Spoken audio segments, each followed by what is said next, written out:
Last February 4, a Thursday, an unauthorized user took over the Bangladesh Central Bank's account. It was timed on the eve of a weekend in Bangladesh, which falls on a Friday and Saturday. The user nagged the Federal Reserve Bank in New York with 35 payment instructions worth $951 million. The instructions said most of the money should be remitted to RCBC Jupiter branch in Makati. The Fed did not execute 30 of the 35 payment instructions worth $870 million due to lack of details.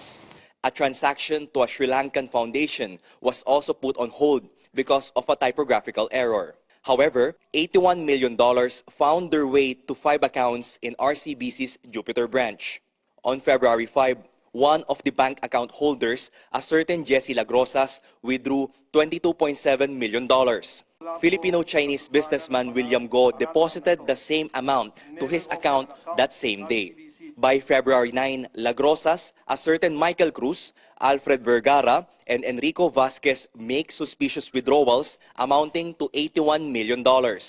Go's cash deposits reached the same amount. Go then told Philrem, a remittance and foreign exchange dealer, that he wanted to take advantage of the influx of Chinese casino players for the Chinese New Year. The company then wired the money to casinos Solaire and Eastern Hawaii and to a certain Wei Kang Shu. It was actually a bank heist. The Anti-Money Laundering Council believes the money are the hack funds from Bangladesh. On February 26, the AMLAC froze the accounts of Go and his supposed accomplices.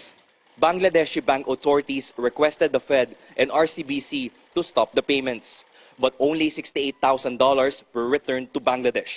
The rest of the stolen funds are, however, nowhere to be found. Rex Remitio, CNN Philippines.